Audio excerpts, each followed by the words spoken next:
नया financial year यानी कि 1 अप्रैल, जिसके आते ही हमें अपनी सारी बुक्स ऑफ अकाउंट्स नए सिरे से क्रिएट करनी होती हैं। हमारी सारी बिल बुक्स वापस से 1 नंबर से स्टार्ट हो जाती हैं। तो आज का शो टारगेटेड है बिजी अकाउंटिंग सॉफ्टवेयर के यूजर्स के ऊपर। आज हम आपके साथ बात करने वाले हैं कि बिजी यूजर्स को अपने सॉफ्टवेयर के अंदर नया फाइनेंशियल ईयर कैसे क्रिएट करना है, उसको करने का सही तरीका क्या है और उसको करने से पहले किन सावधानियों का अगर ध्यान रखा जाए तो हम अगले आने वाले साल में कई होने वाली कठिनाइयों से बच सकते हैं। तो आज के इस एपिसोड में हम आपके साथ 3 स्पेशल टिप्स शेयर करेंगे। उन 3 टिप्स को अगर आप फॉलो करते हैं और हमारी दी हुई इंस्ट्रक्शंस के साथ अगर आप फाइनेंशियल ईयर क्रिएट करते हैं तो आपको आने वाले टाइम में बहुत ज़्यादा बेनिफिट होने वाला है। लेकिन शो को स्टार्ट होने से पहले अगर आप हमारे चैनल पर नए हैं तो नीचे दिए हुए सब्सक्राइब बटन पर जरूर क्लिक करें और साथ में दिया हुआ बेल आइकन दबा दें ताकि आपको आने वाली इसी तरह के अपडेट्स और जानकारियाँ टाइम पे मिलती रहें। और अगर आपको दी हुई हमारी जानकारी पसंद आती है तो काइंडली इस वीडियो को लाइक और शेयर जरूर कीजिएगा। तो आइए चलते हैं और स्टार्ट करते हैं आज की चर्चा और जानते हैं how to create new financial year in Busy. तो दोस्तों, तो सबसे पहली टिप जो मैं आपके साथ शेयर करना चाहूँगा वो है कि don't wait for the last moment. मैंने कई लोगों को देखा है कि वो सोचते हैं कि इसमें नया क्या है, अगर हमें फाइनेंशियली स्टार्ट करना है तो हम 1 अप्रैल को नई बिल बनाना स्टार्ट करेंगे और सॉफ्टवेयर अपने आप सब कुछ जो हमें चाहिए वो कर देगा। बट ऐसा नहीं है। सॉफ्टवेयर को नहीं पता कि आज 1 तारीख हो गई और हमें अपनी बिल नंबरिंग 1 तारीख से दोबारा 1 से शुरू करनी है। सॉफ्टवेयर को नहीं पता कि आप किस मोड ऑफ अकाउंटिंग पैटर्न पे काम करते हैं और आपकी नंबरिंग आप नए साल में क्या रखना चाहते हैं। कई सारी ऐसी जानकारियां हैं जिसकी तैयारी अगर हम टाइम से नहीं करेंगे तो हमारा कंप्यूटर हमें उस चीज़ में सपोर्ट नहीं करता है। मैंने कई बार देखा है कि जिन लोगों का लास्ट ईयर का डेटा होता है जिसमें कुछ करप्शन हो सकता है, किसी न किसी कारण से कभी आ गया हो और उन्हें उस चीज़ की जानकारी नहीं होती, वो ये सोचते हैं कि लास्ट मोमेंट पे मैं अपना फाइनेंशियल डेटा ट्रांसफ़र करके नया साल क्रिएट कर दूंगा और जब वो करने चलते हैं तो उनके डेटा में कोई करप्शन आ जाता है और नया साल क्रिएट नहीं हो पाता है। फिर वो पैनिक करते हैं। लास्ट मोमेंट पे 1 तारीख को बिल बनना होता है और वो अपने वेंडर से बार बार डिस्कस करते हैं। उसके पास भी ओवरलोड होता है, वो वेंडर भी आपको सपोर्ट करने में असमर्थ होता है। तो इसलिए मैं आपसे रिक्वेस्ट करूंगा कि आज बहुत अच्छी अपॉर्चुनिटी है, आज हमारे पास हॉलीडे भी है, तो आप इस हॉलीडे का यूज़ करिए मैक्सिमम और अपने अकाउंट्स के अंदर आप पहले से ही अपने कंपनी के अंदर आप पहले से ही 1 अप्रैल के जो नया फाइनेंशियल ईयर उसकी तैयारी कर लीजिए, उसको क्रिएट कर लीजिए और ताकि उसके दौरान अगर कोई परेशानी आने वाली है तो वो आपको पहले से पता लग जाए। सेकेंड टिप जो आपको ध्यान रखनी है that is revise your all previous issues before you create a new financial year। कई बार मैंने ये देखा है कि लोग हमसे डिस्कस करते हैं ईयर बिटवीन कि सर हमें ये अपने कंपनी के अंदर ये फीचर की रिक्वायरमेंट है, मैंने ये चीज़ गलत क्रिएट कर दी, मुझे ये ऐसे नहीं ऐसे करना चाहिए था, क्या हम इसको चेंज कर सकते हैं कि नहीं, क्या हम साल के बीच में कोई नया फीचर ऐसा रिक्वायरमेंट मेरी आई जिसको इंट्रोड्यूस कर सकते हैं। फॉर एग्जाम्पल, मैंने कोई आइटम क्रिएट किया जिसके अंदर मैंने गलत यूनिट का सिलेक्शन कर लिया। मैं 2 या 3 यूनिट्स के साथ कंपनी स्टार्ट करने चाह रहा था लेकिन मैंने स्टार्टिंग में single item quantity unit select कर लिया। इस तरह की बहुत सारी चीज़ें होती हैं। ईयर बिटवीन मैंने सोचा कि अब मैं अपने आइटम क्रिएशन जो है उसको पैरामीटर के साथ कंटिन्यू करना चाहता हूँ। इन सारी चीज़ों का अगर आप ईयर के बिटवीन में इम्प्लीमेंट करना चाहेंगे तो इसमें काफ़ी कठिनाइयाँ होती हैं। So this is the very right time. अगर आप इस टाइम पे इन सारी चीज़ों को पहले से ध्यान कर लेंगे कि पिछली साल आपको काम करने में किन किन चीज़ों की तकलीफ आई थी और उसको अपने वेंडर के साथ या हमारे अपने सर्विस प्रोवाइडर के साथ या हमारी टीम के साथ डिस्कस कर लेते हैं तो हम आपको ये प्रॉपर गाइड कर सकते हैं कि हाँ, अगर स्टार्ट होने से पहले हम इन चीज़ों को कर लें तो आगे इससे कोई दिक्कत आने वाली है नहीं, या इज़ इट पॉसिबल और नॉट। अगर आप पहले एक आइटम यूनिट के साथ काम करते थे, आपको अल्टरनेट यूनिट स्टार्ट करनी है तो this is the very right time. Item unit के साथ गलत सिलेक्शन हो गया था, this is the right time to incorporate that thing. अगर आपको अपनी अकाउंटिंग कॉन्फ़िगरेशन के अंदर कोई नया फीचर इंप्लीमेंट करना है तो अगर हो सकता है कि आप मल्टी गोडाउन इन्वेंट्री अलग से मेंटेन करना चाहते हैं, अभी तक आप एक ही गोडाउन में सारी इन्वेंट्री अपना रख करके अपना इन्वेंट्री मैनेजमेंट करते थे। अगर आपको अपनी इनवॉइस की डिज़ाइनिंग या इनवॉइस प्रिंटिंग के अंदर कोई नया फीचर या नया डिज़ाइन इनकॉर्पोरेट करना है तो this is the very right time. अभी अगर आप उन चीज़ों को पहले से सोच लेंगे, याद कर लेंगे और इसे अपने टीम के साथ या अपने वेंडर के साथ डिस्कस कर लेंगे, सो ही मे हेल्प यू आउट कि अभी उसके पास टाइम भी है, अभी हम उन चीज़ों को कैसे करके और नए साल को स्टार्ट होने से पहले ही अपनी कंपनी को ठीक तरीके से क्रिएट करके 1 तारीख के लिए रेडी मोड पे जा सकते हैं। द थर्ड फीचर और the third tip that you have to take care of is that test before you move on. ऐसा नहीं है कि आपने कंपनी क्रिएट करी, कंपनी क्रिएट करते ही सोचा कि हाँ सब कुछ अब तो ओके है और हमने बिल बनाना स्टार्ट कर देना है। नहीं, मैं आपको एक छोटी सी चीज़ बताना चाहूँगा कि हो सकता है कि आपने लास्ट ईयर या प्रीवियस ईयर्स में ऐसा किया हो, but time to time software कोई भी कंपनी होती है वो अपने सॉफ्टवेयर के अंदर नए नए इम्प्लीमेंटेशन, नए नए फीचर्स इंटीग्रेट करती रहती है। सॉफ्टवेयर हमेशा डेवलपमेंट फेज में रहता है और आगे की चीज़ें उसमें ऐड होती रहती हैं। तो किसी भी कंपनी के लिए जो लास्ट ईयर की सिचुएशन थी और जो आज की सिचुएशन, उसमें 1 साल का टाइम गैप आ गया है, यानी सॉफ्टवेयर में कई चीज़ों में वर्जन्स में अपडेट्स आ गए हैं। ठीक इसी तरीके से इसका दूसरा पहलू ये है कि हर कंपनी या हर यूज़र का अपना एक सिनेरियो होता है। आपके बिजनेस का अपना सिनेरियो है, किसी दूसरे के बिजनेस का अपना सिनेरियो है, वो अलग फीचर्स को यूज़ कर रहा है, आप अपने फीचर्स को यूज़ कर रहे हैं। तो किसी भी सॉफ्टवेयर कंपनी के लिए पॉसिबल नहीं होता कि वो सारे सिनेरियोज में अपने सॉफ्टवेयर को टेस्ट कर ले, सारे फीचर्स को 1 by 1 ऑन ऑफ करके और फिर फाइनेंशियल ईयर क्रिएट करके देखे।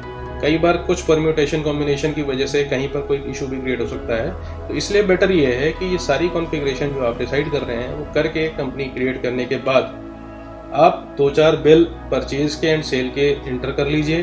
करने के बाद उसका प्रिंट आउट भी निकाल के देख लीजिए that everything is perfect as per your need. जब आप फुल्ली सेटिस्फाई हो जाएं फिर उन बिल्स को डिलीट कर दीजिए और वापस से आप अपने काम पे आ जाइए।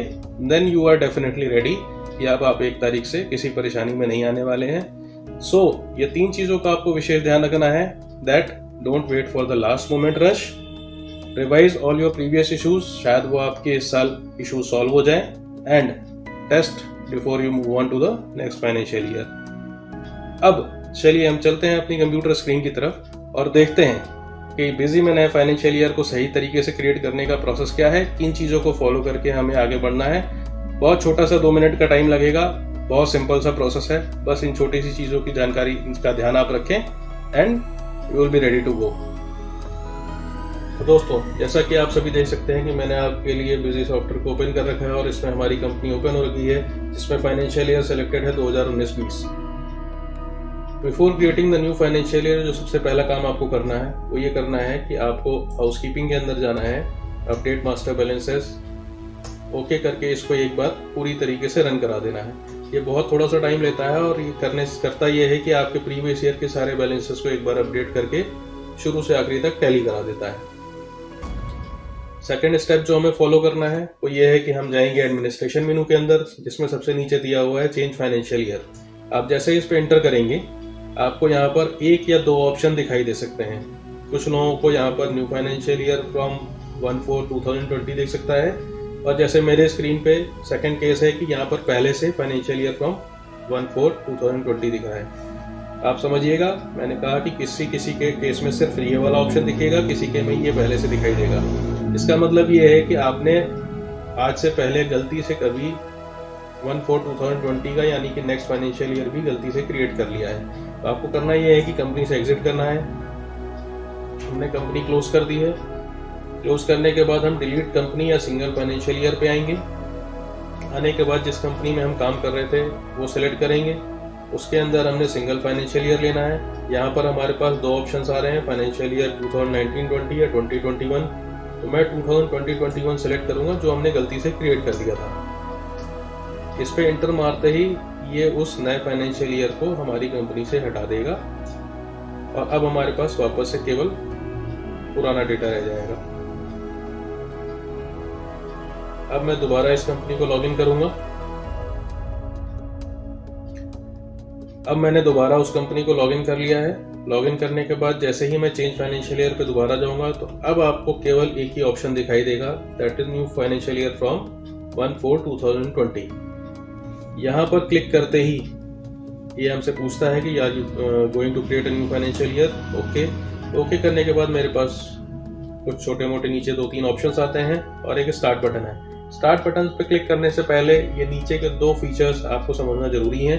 Item masters to be carried all, closing balance और मूव्ड, यानी कि क्या आप प्रीवियस ईयर के सारे आइटम बैलेंसेस आगे ले जाना चाहते हैं या सिर्फ वो जिनके अंदर कुछ बैलेंस बचा है, यानी कई आइटम ऐसे होते हैं जिन्हें हमने शॉर्ट टाइम के लिए डील किया था और अब हमने उसको आगे से कंटिन्यू करना बंद कर दिया है, या फिर मूव्ड एंड क्लोजिंग बैलेंस, यानी कि वो आइटम या तो उसके अंदर क्लोजिंग बैलेंस पड़ा हो या साल के अंदर कभी भी उसके अंदर हमने ट्रांजेक्शन करी हो, वो दोनों तरीके के आइटम्स आगे कैरी फॉरवर्ड होने चाहिए। सिमिलरली पार्टी मास्टर्स के अंदर ऑल पार्टी मास्टर्स हमें ले जाने हैं या केवल क्लोजिंग बैलेंस वाले ले जाने हैं या मूव्ड और क्लोजिंग, यानी कि जो डेड पार्टियां या डेड आइटम्स हो गए हैं अगर आप उसको नहीं ले जाना चाहते तो सिर्फ क्लोजिंग वाला ऑप्शन सेलेक्ट करेंगे। और अगर आप मूव्ड एंड क्लोजिंग दोनों लेते हैं तो साल के बीच में कभी भी ट्रांजेक्शन वाली पार्टियां और आइटम्स भी कैरी फॉरवर्ड होते हैं। इसको करने से एक मेजर बेनिफिट ये होता है कि आपके नेक्स्ट फाइनेंशियल ईयर में ज़्यादा मास्टर्स या ऑब्सोलीट मास्टर्स का लोड नहीं जाता है। इसको सही तरीके से सेलेक्ट करने के बाद बस आपको स्टार्ट बटन क्लिक करना है। ये 2 या 4 मिनट का टाइम लेता है depending on your number of transactions and masters. हो सकता है ये टाइम ज़्यादा भी हो जाए क्योंकि ये पहली बार कंपनी क्रिएट कर रहा है, और करते ही ये सारी चीज़ें अपने आप कैरी फॉरवर्ड करके नेक्स्ट फाइनेंशियल ईयर में ले जाता है, जैसा कि आप देख सकते हैं। बस now we are ready, financial year change successfully. मैं ओके करूंगा। ओके करते ही आप नीचे देखेंगे कि फाइनेंशियल ईयर की हेडिंग चेंज हो गई है। Now it is showing financial year 2020-21, यानी कि स्वागत है आपका इस नए साल में और अब आप बिल बनाने के लिए तैयार हैं। अब हो सकता है कि आपके दिमाग में एक क्वेरी आ रही हो कि मैंने नया फाइनेंशियल ईयर क्रिएट कर लिया और मैं उसमें एंटर हो गया हूँ, अब मुझे पिछले साल में बिल काटने होंगे तो मैं वह कैसे काट पाऊंगा। बट उसके लिए बहुत सिंपल सा सोल्यूशन है। जैसे ही एडमिनिस्ट्रेशन मेन्यू में क्लिक करके मैंने चेंज फाइनेंशियल ईयर किया था और मैं नया फाइनेंशियल ईयर करके अंदर आया था, वहाँ पर अब आपको एक नया ऑप्शन देखने को मिलेगा, फाइनेंशियल ईयर फ्रॉम 1/4/2019, यानी कि चेंज फाइनेंशियल के अंदर ईयर के अंदर आप जितने भी फाइनेंशियल ईयर क्रिएट्स करते जाएंगे उन सब के अंदर जाने का ऑप्शन भी आपको यहीं से मिलता है। इसकी एक शॉर्टकट की भी है F11, यानी कि आप यहाँ खड़े अगर F11 दबाते हैं तो यह पूछता है आपसे कि switch to financial year 1920। Yes करते ही आप प्रीवियस ईयर में आ जाएंगे। नीचे की स्क्रीन पे ध्यान दीजिएगा, यहाँ 2021 लिखा है, वहाँ पर अब 1920 हो गया है, यानी कि अब आप प्रीवियस ईयर में हैं। यहाँ आप पुराने तरीके से कोई भी काम कर सकते हैं जैसे आप पहले करना चाहते थे। करने के बाद अब ऑब्वियसली 2 तरीके से काम हो सकता है कि या तो आपने कोई चीज़ खोली जिसके लिए आपने पुराने ईयर चेंज किया था, मैंने कुछ रिपोर्ट्स देखी, कुछ प्रिंट आउट निकाले और बंद कर दिया, या फिर हो सकता है कि मैंने कुछ बिल्स इशू किए, कोई अकाउंटिंग एंट्री करी जिससे मेरे डेटा में कोई चेंज आया। तो अब जब ये सारा काम करने के बाद मैं वापस से 1 तारीख या उसके बाद से फिर से फाइनेंशियल ईयर चेंज करूंगा और मैं नए साल में जाना चाहता हूँ, तो अब इसको जाने के साथ में वो मुझसे 3 चीज़ें पूछेगा कि you are going to change financial year from 1/4/20, do you want to carry forward the balances, yes और नो। अगर आपने प्रीवियस ईयर में कोई डेटा चेंज किया है तो आपको यस करके आगे बढ़ना है, और अगर नहीं किया तो आप नो करके आगे जा सकते हैं। यस करने के बाद फिर 2 ऑप्शन आपके पास पूछे जाएंगे, ऑल मास्टर या new and change master. All master करने से उसने जो फाइनेंशियल ईयर स्टार्टिंग में क्रिएट करते टाइम जितना प्रोसेस किया था वो सारा प्रोसेस वो दोबारा करेगा, और न्यू करने में केवल अगर आपने कोई चेंजेस किए हैं तो सिर्फ वो उसको कैरी करता है और बहुत कम टाइम के अंदर ही आप नया फाइनेंशियल ईयर में दोबारा एंटर कर जाते हैं। तो ये छोटा सा प्रोसेस था ईयर चेंज करने का। बस आपको ध्यान रखनी है वो 3 चीज़ें जो मैंने आपको बताई थी कि आपको ये काम समय से पहले करके चेक कर लेना है, अपनी सारी क्वेरीज नया ईयर क्रिएट करने के बाद सारी रिजॉल्व करा लेनी है। कॉन्फ़िगरेशन के अंदर जो भी चेंजेस आप करना चाहते हैं वो अभी आप कर सकते हैं। हो सकता है आप डेटा फीड करने के बाद वो चीज़ ना कर पाएँ, और ये सारे कॉन्फ़िगरेशंस करने के बाद आपको कुछ एंट्रियाँ करके अपना ये डेटा टेस्ट कर लेना है। आपको देख लेना है कि आपके सारे क्लोजिंग बैलेंसेस पार्टियों के और अकाउंट्स के आइटम्स के सब सही आ रहे हैं कि नहीं। अगर सब कुछ ओके है then you are ready to go. Best of luck, all the best. तो दोस्तों, अगर आपको आज की दी हुई जानकारी पसंद आई हो तो इस वीडियो को लाइक करिएगा, अपने जानने वाले सभी यूजर्स के साथ इसको शेयर करिएगा, और अगर आप हमारे चैनल पर नए हैं तो काइंडली इसे सब्सक्राइब करें और नीचे दिए हुए बेल आइकन को जरूर दबाएं ताकि आपको आने वाले समय में इसी तरह की नई जानकारियां मिलती रहें। तो मिलते हैं अपने नेक्स्ट वीडियो में, तब तक के लिए बाय बाय, जय हिंद, जय भारत।